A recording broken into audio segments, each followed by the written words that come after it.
As we inch closer and closer to the 2020 offseason, we have some more news about 2020 coming out of the woodworks. Lesson from the brain, seeing the beauty through the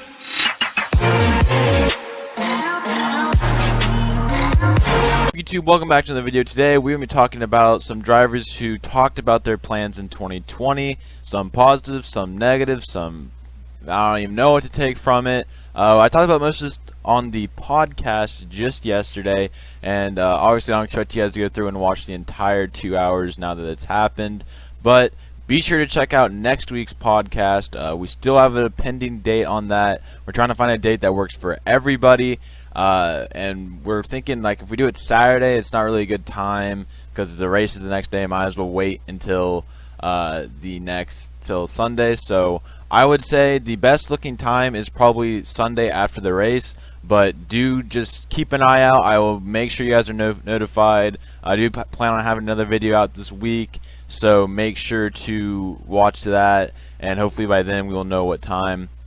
We're trying to get a consistent time, so we're trying to figure out a consistent time that will work for everybody week in and week out, but right now we're kind of jumping all over the place. I do apologize for that. Once again, make sure to join the podcast. Well, not join, but watch the podcast this week. But without that, let's kind of get into what we're talking about today. Like I said, today we're going to be talking about some 2020 stuff, some silly season news, and make sure you like, though. Hit the subscribe button if you guys do enjoy and you guys are new. And I'll see you guys in the video. Quick, before I get into the 2020 stuff, the TV ratings are out for New Hampshire. New Hampshire got a 1.5 rating, which, yes, sounds bad, but is actually an improvement on last season. Again, I didn't do a recap because I did the podcast, so that's kind of the trade-off there. So if you guys want to see my recap, watch. I didn't really recap the race, but I did say my thoughts on the race. If you guys watch the first about 20 minutes, you'll hear the recap, and you'll hear my thoughts on it. But it was a good race for New Hampshire standards, and the ratings did go up, so that's definitely a good sign as always. But now into the 2020 stuff. So starting with Kyle Larson, he has announced that, or he said that he will be back in the 42 car next year. Now, if you did not think he was going to be in the 42 car for some reason, you thought they were moving him to the 1 car. I think it was pretty clear there's no reason Chip Ganassi should ever think about moving Kyle Larson, at least for another season. Yes, he has been on a drought for the last couple of years, but he has shown, like at Chicagoland, when he has a great car, when he's able to keep it clean and not wreck, he can go out there and compete for wins. He showed it when he had that 4-win season. He's showed it and throughout his career. Yes, he's had a really bad 2 years, these last 2 years, but I feel like we're starting to see the light at the end of the tunnel for Larson. We're seeing better performances, not at New Hampshire, but like I said, at Chicagoland and some other tracks, we've seen him getting some good finishes. He's currently in the playoffs right now, and he's honestly a loose cannon at this point. I feel like at any moment he could just really go for a championship and maybe even steal one from Kyle Busch, Kevin Harvick, and MTJ. Who knows? But I feel like the talent's there. The equipment's there. It's just a matter of time for Larson finally looks like his old self, I guess you could say. And Chip Ganassi, next up is Kurt Busch. Kurt Busch said some interesting comments, not confirming him coming back in 2020 for Chip Ganassi, but saying basically what I gathered from it, and I guess I'll talk a little bit about what he said. He said it doesn't matter if he's driving in 2020 and beyond. He just wants to really help the program, use his knowledge to further help the team in 2019. He is currently focused on 2019, which is a great thing. He's focused on winning a championship this year, and that is all you can really ask for him. He's not really looking into 2020.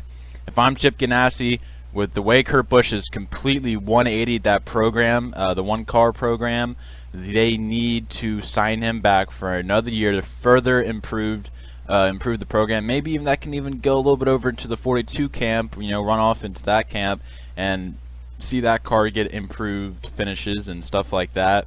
But I don't see any reason, besides maybe Ross Chastain as to why the 1 car should not be driven by Kurt Busch next year.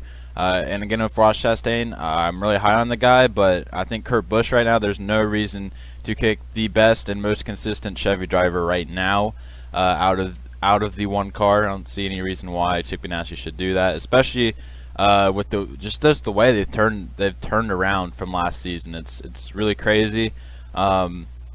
But yeah, Kurt Busch, he seems to want to be in the sport for a while. There were some rumors about him retiring at the end of the year. He's got that Monster Energy sponsorship. Monster Energy seems to have no plans of leaving him nor the sport. So I don't see any reason why Chip Ganassi would not take the deal with Kurt Busch. I mean, like I said, he's got sponsorship, and he's doing very well in that car. And just to briefly put in here, for about the 6th time this season, Eric Jones says they are getting close to a deal. Then the last little silly season news here is Tyler Reddick. Tyler Reddick is somebody who, me personally, I thought had a really almost likely, more than likely shot at getting the 31 car next year. But he did say some stuff that is kind of iffy. Now, I won't read the entire quote, but I'll read some parts. It's all on JSki if you guys want to read it. All the quotes I've brought up, all the news was on JSki. Go check that website out. It's a really great website for NASCAR. I'll put the link in the description. But he says they're working hard on the next Cup race. Just as of right now, it's all up in the air. We've just got to make it all fit together. When it does, obviously we'll let everybody know. Trying to piece next year together too. We'll see what happens. A lot of year left, but it's that time of year where the questions start getting asked. So we'll just try and keep running the best that we can, and it's going to happen or it won't happen. We'll see what happens. It'll happen a lot there. And then he said, my contract is just this year right now, and I think there's options here and there and whatnot, but I don't want to get into those details. And he just kind of reiterated that he's trying to win an Xfinity championship. But that's something that we did not know. We did not know the exact details of Reddick's contract. He has confirmed that it is a 1-year contract, but there could be an option. I don't see any reason why Tyler Reddick would leave the 2 car. It's definitely the most success he's had in his career. Or at RCR, because he might go up to the Cup Series. But now I think instead of it being over 50%, I'd say it's probably about 50-50 right now whether he makes in the 31 car. I feel like it's going to be pending sponsorship, and we'll see how it goes. I want to see Tyler Reddick in the Cup Series. He seems to be ready, but you never know. I mean, he's been there. I mean, 3rd place is. No, his average finish is no joke, but he has not really competed for wins here in recent weeks, and I'd like to see him compete for a win here in the next coming weeks, whether it be at Pocono or another track. We'll see how that goes, but definitely no season to joke about here with Tyler Reddick. He's been the most consistent driver of the big 3 in my opinion. Not getting the wins because he's got 3 wins and the other 2 have 5, but he's been the most consistent. When maybe somebody has an off day, he typically just has a 3rd place, 4th place day. So that's good. Just how that translates to the Cup Series is somewhat questionable. But yeah, Tyler Reddick, about 50-50 that he's in the Cup Series next year. I think when he goes there, I think it'll be very useful for RCR, assuming he does end up going there, because he'll be somebody who can get them consistent results, it seems like. But we'll see how it goes. I'm definitely rooting for Tyler Reddick. He seems like somebody who definitely could be a help and an aid to the future of RCR. That's really all for right now. As I said earlier, we are getting to that summer, to the end of the summer. Rip, have to go back to school here in the next 2 or 3 weeks. But we're getting into that summer. We're starting to get some more news, some people revealing stuff.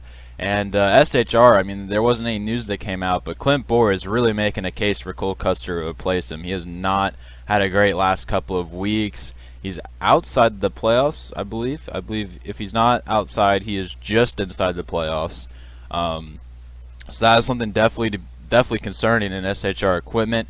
But he's kind of making it easy for Tony Stewart, and Haas to, just Tony Stewart. He's making it easy for Tony Stewart to replace him with Cole Custer. And will Cole Custer do better than Clint Bowyer? I don't know. But right now, the case for putting Cole Custer in that 14 car is looking pretty strong right now. So we'll see how it ends up. I don't know. I just kind of want to mention that Clint Bowyer is still not performing in that 14. If you remember his first season in the 14, he did underperform to not even make the playoffs. So maybe last year was a fluke, maybe not. Who knows? I don't think it was a fluke, but it's just kind of up in the air right now. We'll see how it goes as the season progresses. But as always, make sure to hit the subscribe button if you guys are new. Make sure to comment down below your guys' thoughts on the news today. What do you guys think is going to happen in this silly season, just in general?